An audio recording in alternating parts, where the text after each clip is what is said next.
ಒಬ್ಬ ವ್ಯಾಪಾರಿ ತನ್ನ ಸರಕುಗಳನ್ನು ಗುರುತಿಸಲಾದ ಬೆಲೆಯನ್ನು ಖರೀದಿ ಬೆಲೆಗಿಂತ 30% ಹೆಚ್ಚು ನಿಗದಿಪಡಿಸಿ ಗುರುತಿಸಲಾದ ಬೆಲೆಯ ಮೇಲೆ 38% ರಿಯಾಯಿತಿ ನೀಡ್ತಾನೆ.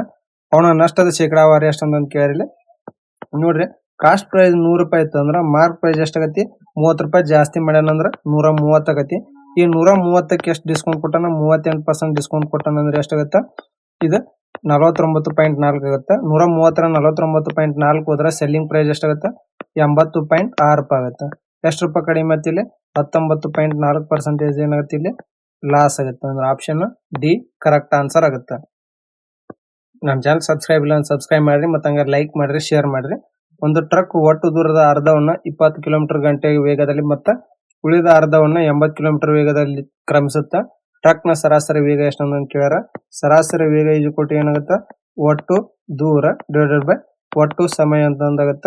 ನಾವು ಒಟ್ಟು ದೂರ ಏನಂತ ತಗೊಂತೀನಿ ಇಲ್ಲಿ? 2x ಅಂತ ತಗೊಂತೀನಿ.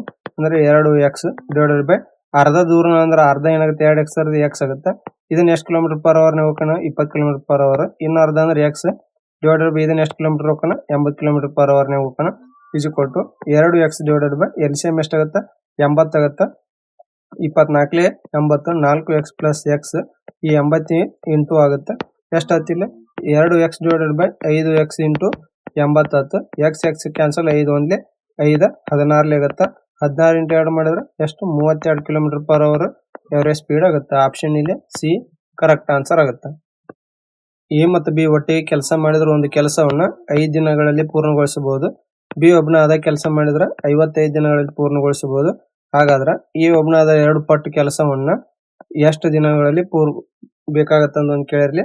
ನೋಡಿ, ಎ ಮತ್ತು ಬಿ ಸೇರ್ ಎಷ್ಟು ದಿನ ಮಾಡ್ತಾರೆ ಇಲ್ಲಿ? 5 ದಿನದಾಗ. ಬಿ ಒಬ್ಬನ ಎಷ್ಟು? 51 ದಿನದಾಗ 55 ದಿನದಾಗ.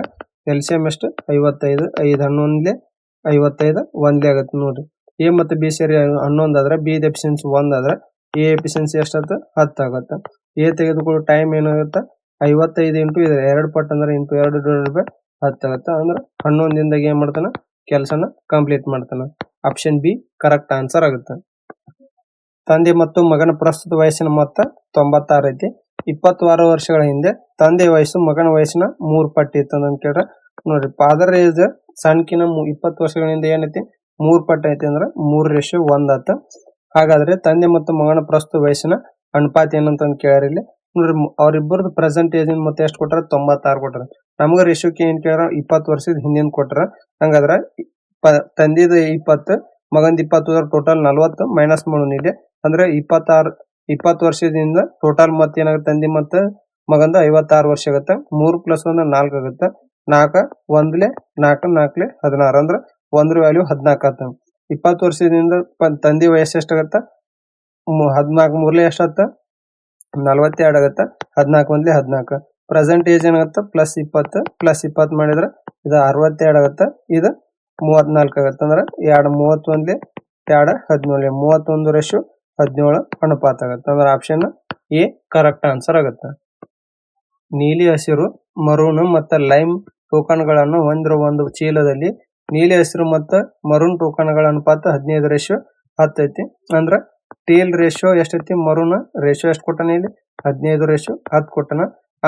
ಆಮೇಲೆ ನೋಡ್ರಿ, ಲೈಮ್ ಮತ್ತು ನೀಲಿ ಹಸಿರು ಟೋಕನ್ಗಳ ಅನುಪಾತ 19:11.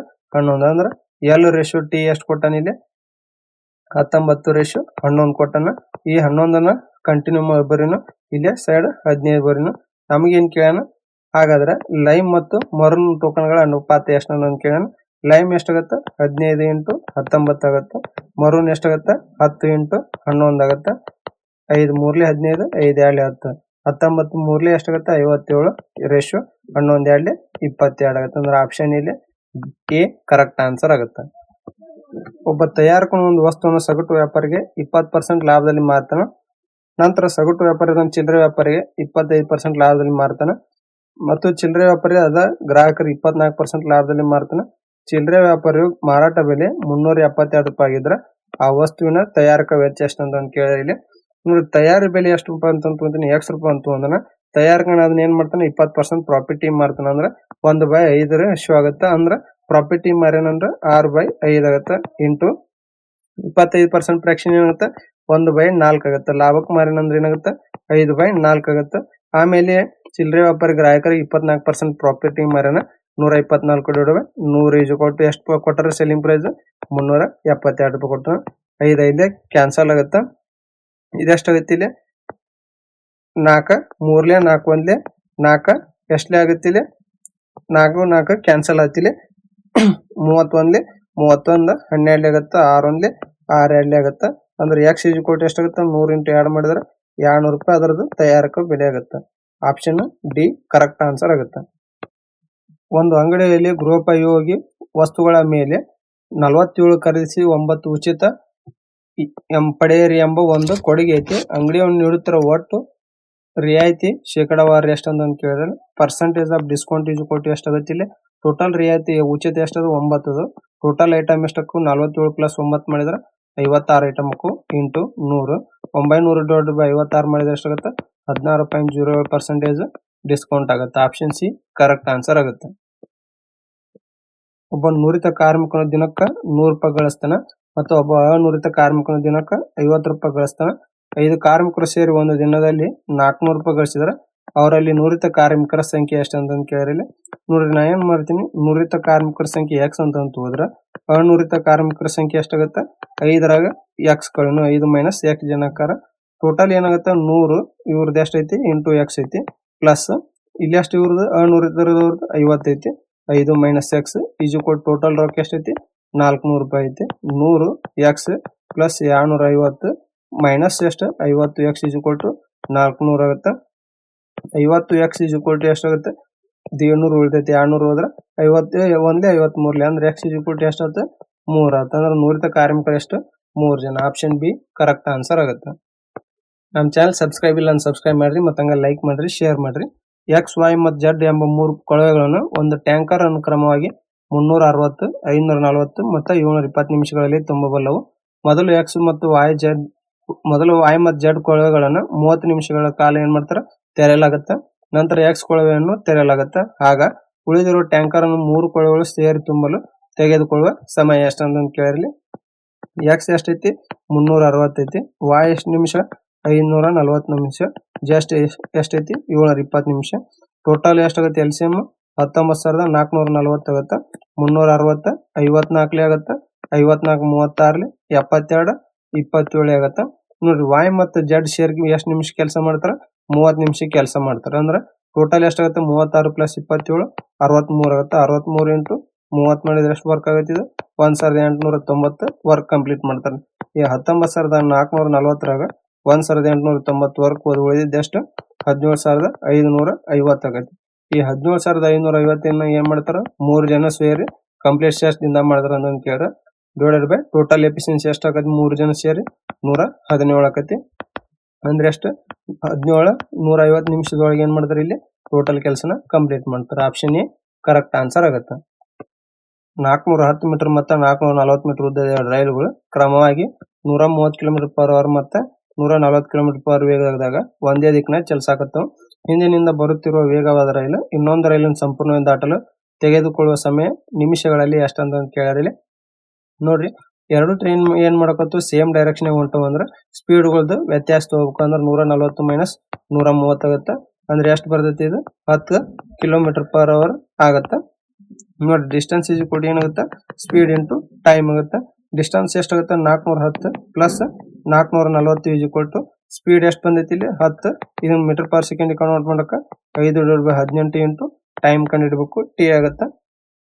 ಟೋಟಲ್ ಎಷ್ಟಾಗುತ್ತೆ ಇದು ಡಿಸ್ಟೆನ್ಸ್ 850 km/h 850 ಮೀಟರ್ ಆಗುತ್ತೆ. 10 ಇಂಟು 5/18 ಇಂಟು ಟಿ ಆಗುತ್ತೆ. 0 0 ಕ್ಯಾನ್ಸಲ್ 5 1 5 17 ಆಗುತ್ತೆ. ಟಿ ಈಸ್ ಈಕ್ವಲ್ ಟು ಎಷ್ಟು ಬಂತು 17 ಇಂಟು 18 ಸೆಕೆಂಡ್ ಬಂತು. ನಿಮಿಷಕ್ಕೆ ಕನ್ವರ್ಟ್ ಮಾಡಕ್ಕೆ ಏನ್ ಮಾಡ್ತೀನಿ ಡಿವೈಡೆಡ್ ಬೈ 60 ಮಾಡ್ತೀನಿ. 6 3 6 10 ಆಗುತ್ತೆ. ಅಂದ್ರೆ ಎಷ್ಟಾಗುತ್ತೆ 17 3 51 ಆಗುತ್ತೆ. ಡಿವೈಡೆಡ್ ಬೈ 10 ಮಾಡಿದ್ರೆ 5.1 ನಿಮಿಷ ಏನ್ ಬೇಕು ಟೈಮ್ ಬೇಕಾಗುತ್ತೆ. ಆಪ್ಷನ್ ಎ ಕರೆಕ್ಟ್ ಆನ್ಸರ್ ಆಗುತ್ತೆ. ಒಂದು ತರಗತಿ 26 ವಿದ್ಯಾರ್ಥಿಗಳ ಸರಾಸರಿ ವಯಸ್ಸು 37 ವರ್ಷ. ಶಿಕ್ಷಕರ ವಯಸ್ಸನ್ನು ಸೇರಿಸಿ ಇಡೀ ಗುಂಪಿನ ವಯಸ್ಸು 38 ವರ್ಷ ಸರಾಸರಿ. ಹಾಗಾದ್ರೆ ಶಿಕ್ಷಕರ ವಯಸ್ಸು ಎಷ್ಟಂತ ಕೇಳ್ಯಾರ. 26 ಇಂಟು 37 ಸ್ಟೂಡೆಂಟ್ ಎಷ್ಟಾಗುತ್ತೆ 962 ಆಗುತ್ತೆ. ಟೋಟಲ್ 27 ಜನ ಟೀಚರ್ಗಳು ಸೇರಿ ವಯಸ್ಸು ಎಷ್ಟಾಗುತ್ತೆ 38 ಎವರೇಜ್ ಆಗುತ್ತೆ. 1020 ಆಗುತ್ತೆ. ಡಿಫರೆನ್ಸ್ ತೆಗೆದು ಟೀಚರ್ ಏಜ್ ಬರ್ತೈತಿ ಅಂದ್ರೆ 64 ವರ್ಷ ಆಗುತ್ತೆ. ಆಪ್ಷನ್ ಡಿ ಕರೆಕ್ಟ್ ಆನ್ಸರ್ ಆಗುತ್ತೆ. ಒಂದು ಗಣಭಾದ ಉದ್ದ ಅಗಲ ಮತ್ತು ಎತ್ತರದ ಅನುಪಾತ 6:5:3 ಆಗೈತಿ. ಗಣಭಾದ ಗಣ ಪರಿಮಾಣ 720 ಮೀಟರ್ ಕ್ಯೂಬ್ ಆಗೈತಿ. ಅದರ ಒಟ್ಟು ಮೇಲ್ಮೈ ವಿಸ್ತೀರ್ಣ ಎಷ್ಟಂತ ಕೇಳ್ಯಾರ. ವಾಲ್ಯೂಮ್ ಫಾರ್ಮುಲಾ ಏನಾಗುತ್ತೆ, length into breadth into height ಆಗುತ್ತೆ. ವಾಲ್ಯೂಮ್ ವ್ಯಾಲ್ಯೂ ಕೊಟ್ಟರೆ 720 ಅಂತ ಒಂದು, volume length breadth height ratio ಕೊಟ್ಟರೆ 6x 5x ಇಂಟು 3x ಆಗುತ್ತೆ. ಟೋಟಲ್ ಎಷ್ಟಾಗುತ್ತೆ 720 ಕೊಟ್ಟು 5 30 90 x ಕ್ಯೂಬ್ ಆಗುತ್ತೆ. 91 98 x ಕ್ಯೂಬ್ ಕೊಟ್ಟು 8 ಆಗುತ್ತೆ. x ವ್ಯಾಲ್ಯೂ ಎಷ್ಟಾಗುತ್ತೆ 2 ಆಗುತ್ತೆ. ಹಂಗಾದ್ರೆ ಲೆಂತ್ ಎಷ್ಟಾಗುತ್ತೆ ಇಲ್ಲಿ 2 ಇಂಟು 6 ಮಾಡಿದ್ರೆ 12, ಬ್ರೆಡ್ತ್ ಎಷ್ಟಾಗುತ್ತೆ 10 ಮತ್ತು ಹೈಟ್ ಎಷ್ಟಾಗುತ್ತೆ ಇಲ್ಲಿ 6 ಆಗುತ್ತೆ. ಟೋಟಲ್ ಸರ್ಫೇಸ್ ಏರಿಯಾ ಕೊಟ್ಟು formula 2 into length into breadth into height plus height into length ಆಗುತ್ತೆ. 2 ಇಂಟು ಲೆಂತ್ ಇಂಟು ಬ್ರೆಡ್ತ್ ಎಷ್ಟಾಗುತ್ತೆ 120, breadth into height 60, height into length 72 ಆಗುತ್ತೆ. 2 ಇಂಟು 252 ಆಗುತ್ತೆ. ಅಂದ್ರೆ 504 ಮೀಟರ್ ಸ್ಕ್ವೇರ್ ಏನಾಗುತ್ತೆ ಏರಿಯಾ ಆಗುತ್ತೆ. ಆಪ್ಷನ್ ಸಿ ಕರೆಕ್ಟ್ ಆನ್ಸರ್ ಆಗುತ್ತೆ. ವಿನೋದ್, ಕಾಜಲ್ ಮತ್ತು ಅರ್ಪಿತಾ ಕ್ರಮವಾಗಿ 1040, 1390, 1890 ಹೂಡಿಕೆ ಮಾಡಿ ಒಂದು ವ್ಯವಹಾರನ ಆರಂಭಿಸ್ತಾರ. ವರ್ಷದ ಕೊನೆಯಲ್ಲಿ 1440 ಲಾಭ ಬಂದ್ರ ಲಾಭದಲ್ಲಿ ಅರ್ಪಿತನ ಪಾಲು ಎಷ್ಟು ಅಂತ ಕೇಳ್ಯಾರ. ನೋಡ್ರಿ, ವಿನೋದ್, ಕಾಜಲ್ ಮತ್ತು ಅರ್ಪಿತಾ ಅವ್ರದ್ದು ಎಷ್ಟಾಗತ್ತೆ ಪ್ರಾಫಿಟ್ ಮತ್ತು ಇನ್ವೆಸ್ಟ್ಮೆಂಟ್ ರೇಷಿಯೋ ಆಗುತ್ತೆ. ಇದು 1040, 1390 ಮತ್ತು 1890 ಆಗುತ್ತೆ. 1 0 ಕ್ಯಾನ್ಸಲ್ ಮಾಡೋಣ. ಇಲ್ಲೇ ನಮಗೆ ಯಾರು ಪಾಲ್ ಗೆಳೆಯ ಅರ್ಪಿತನ ಪಾಲು. ಅರ್ಪಿತ ಎಷ್ಟೈತಿ 189. ಟೋಟಲ್ ಪ್ರಾಫಿಟ್ ರೇಷಿಯೋ ಎಷ್ಟಾಗುತ್ತೆ 432 ಆಗುತ್ತೆ ಇಂಟು 1440 ಆಗುತ್ತೆ. 144 ಒಂದೇ 144 ಮೂರ್ಲೆ ಆಗುತ್ತೆ. 3 ಒಂದ್ಲೆ 3 6ಲೆ 18, 3 3ಲೆ 63 ಇಂಟು 10 ಮಾಡಿದ್ರೆ ಎಷ್ಟಾಗುತ್ತೆ 630 ರೂಪಾಯಿ ಆಗುತ್ತೆ. ಅಂದ್ರೆ ಆಪ್ಷನ್ ಬಿ ಕರೆಕ್ಟ್ ಆನ್ಸರ್ ಆಗುತ್ತೆ. 5,000 ಮೂಲಧನಕ್ಕೆ ವರ್ಷಕ್ಕೆ 5% ದರದಲ್ಲಿ 3 ವರ್ಷಗಳ ಸರಳ ಬಡ್ಡಿ ಮತ್ತು 4% ದರದಲ್ಲಿ 4 ವರ್ಷಗಳ ಸರಳ ಬಡ್ಡಿಯು ನಡುವಿನ ವ್ಯತ್ಯಾಸ ಎಷ್ಟು ಅಂತ ಕೇಳಿರಲಿ. ಸಿಂಪಲ್ ಇಂಟ್ರೆಸ್ಟ್ ಏನ್ formula, principal rate time divided by 100 ಆಗುತ್ತೆ. 5,000 ಇಂಟು 5 ವರ್ಷ ಇಂಟು 5% ಇಂಟು 3 ಡಿವೈಡ್ ಬೈ 100 ಆಗುತ್ತೆ. 0 0 ಕ್ಯಾನ್ಸಲ್ ಮಾಡೋಣ. 5 5 25, 25 3 750 ಆಗುತ್ತೆ. ಇನ್ನೊಂದು ಎಷ್ಟಾಗುತ್ತೆ 5,000 ಇಂಟು 4 ಇಂಟು 4 ಡಿವೈಡೆಡ್ ಬೈ 100 ಆಗುತ್ತೆ. 5 4 20, 24 800 ಆಗುತ್ತೆ. ವ್ಯತ್ಯಾಸ ಎಷ್ಟು ಬರುತ್ತೆ 50 ರೂಪಾಯಿ ಆಗುತ್ತೆ. ಆಪ್ಷನ್ ಎ ಕರೆಕ್ಟ್ ಆನ್ಸರ್ ಆಗುತ್ತೆ. ಒಂದು ತ್ರಿಭುಜದ 3 ಬದಿಗಳ ಉದ್ದಗಳು 120 ಸೆಂಟಿಮೀಟರ್, 174 ಸೆಂಟಿಮೀಟರ್ ಮತ್ತು 126 ಸೆಂಟಿಮೀಟರ್ ಆಗೈತಿ. ಅದರ ವಿಸ್ತೀರ್ಣ ಎಷ್ಟು ಅಂತ ಕೇಳಿದ್ರೆ ಏರಿಯಾ ಇಕ್ವಲ್ ಟು ಫಾರ್ಮುಲಾ ಇರುತ್ತೆ square root of S into S minus A S minus B into S minus C ಆಗುತ್ತೆ. ಎಸ್ ಅಂದ್ರೆ ಏನಾಗುತ್ತೆ ಸೆಮಿ ಪೆರಿಮೀಟರ್ ಆಗುತ್ತೆ. ಅಂದ್ರೆ A plus B plus C divided by 2 ಆಗುತ್ತೆ. ಇಲ್ಲಿ 3 ವ್ಯಾಲ್ಯೂ ಕೊಟ್ಟರೆ 120 ಪ್ಲಸ್ 174 ಪ್ಲಸ್ 126 ಡಿವೈಡೆಡ್ ಬೈ 2 ಈಜು ಕೊಟ್ಟು 420 ಡಿವೈಡೆಡ್ ಬೈ 2 ಈಜು ಕೊಟ್ಟು 210. ಅಂದ್ರೆ ಎಸ್ ವ್ಯಾಲ್ಯೂ ಎಷ್ಟು ಬಂತು 210 ಬಂತು. ಇದನ್ನ ಇಲ್ಲಿ ಹಾಕೋಣ. ಎ ಈಜು ಕೊಟ್ಟು ಏನಾಗುತ್ತೆ 210 square root of into S minus A ಅಂದ್ರೆ 210 minus 120 into 210 minus 174 into 210 minus 126 ಆಗುತ್ತೆ. ಈಜು ಕೊಟ್ಟು ಸ್ಕ್ವೇರ್ ರೂಟ್ ಆಫ್ ಎಷ್ಟೈತಿ ಇದು 210 ಇಂಟು 90 ಇಂಟು 36 ಇಂಟು 84 ಆಗುತ್ತೆ. ಈಜು ಕೊಟ್ಟು ಸ್ಕ್ವೇರ್ ರೂಟ್ ಆಫ್ ಇದೇನ್ ಮಾಡ್ತೀನಿ ಇಲ್ಲಿ 21 ಇಂಟು 10 ಆಗುತ್ತೆ. ಇದು 9 ಇಂಟು 10 ಆಗುತ್ತೆ into 36 into 21 into 4 value 84 value ಆಗುತ್ತೆ. ಅಂದ್ರೆ ಸ್ಕ್ವೇರ್ ರೂಟ್ ತೆಗೆದ್ರೆ 21 2 21 10 10 ಇದು 10 ಆಗುತ್ತೆ. 9 ಇದ್ದಿದ್ದು 3 36 ಇದ್ದಿದ್ದು 6 4 ಇದ್ದಿದ್ದು 2 ಅಂದ್ರೆ ಎಷ್ಟು ಬರ್ತದೆ ಟೋಟಲ್ ಸರ್ಫೇಸ್ ಏರಿಯಾ ಇಲ್ಲಿ 7560 ಸೆಂಟಿಮೀಟರ್ ಸ್ಕ್ವೇರ್ ಆಗುತ್ತೆ. ಅಂದ್ರೆ ಆಪ್ಷನ್ ಸಿ ಕರೆಕ್ಟ್ ಆನ್ಸರ್ ಆಗುತ್ತೆ. ನಮ್ಮ ಚಾನಲ್ ಸಬ್ಸ್ಕ್ರೈಬ್ ಇಲ್ಲ ಸಬ್ಸ್ಕ್ರೈಬ್ ಮಾಡ್ರಿ ಮತ್ತು ಹಂಗೆ ಲೈಕ್ ಮಾಡ್ರಿ ಶೇರ್ ಮಾಡ್ರಿ. ಒಂದು ವಸ್ತುವನ್ನು 528ಕ್ಕೆ ಮಾರಿದಾಗ ಒಬ್ಬ ವ್ಯಾಪಾರಿಗೆ 12% ನಷ್ಟ ಆಗುತ್ತೆ. 12% ಲಾಭ ಪಡೆಯಲು ಆ ವಸ್ತುವನ್ನು ಎಷ್ಟು ರೂಪಾಯಿಗೆ ಮಾರ್ಬೇಕಂತ ಕೇಳಿ ನೋಡ್ರಿ. 12% ಕಾಸ್ಟ್ ಪ್ರೈಸ್ ಏನು 100 ರೂಪಾಯಿ ಇತ್ತು ಅಂದ್ರೆ ಸೆಲ್ಲಿಂಗ್ ಪ್ರೈಸ್ ಎಷ್ಟಾಗುತ್ತೆ 12% ಲಾಸ್ ಆದ್ರೆ 88 ರೂಪಾಯಿ ಆಗುತ್ತೆ. ಈ 88 ವ್ಯಾಲ್ಯೂ ಎಷ್ಟು ಕೊಟ್ಟನ 528 ಅಂದ್ರೆ ಇಂಟು 6 ಆಗೈತಿ. ಇಂಟು 6 ಮಾಡಿದ್ರೆ ಕಾಸ್ಟ್ ಪ್ರೈಸ್ ಎಷ್ಟು ಆಗ್ತದೆ 600 ರೂಪಾಯಿ ಆಗುತ್ತೆ. ಸೆಲ್ಲಿಂಗ್ ಪ್ರೈಸ್ ಎಷ್ಟಾಗುತ್ತೆ 600 ರೂಪಾಯಿಗೆ 12% ಪ್ರಾಫಿಟ್ 112 100 ಆಗುತ್ತೆ. 2 ಜೋರ ಕ್ಯಾನ್ಸಲ್ ಮಾಡಿದ್ರೆ ಎಷ್ಟಾಗುತ್ತೆ 672 ರೂಪಾಯಿ ಸೆಲ್ಲಿಂಗ್ ಪ್ರೈಸ್ ಆಗುತ್ತೆ. ಆಪ್ಷನ್ ಸಿ ಕರೆಕ್ಟ್ ಆನ್ಸರ್ ಆಗುತ್ತೆ.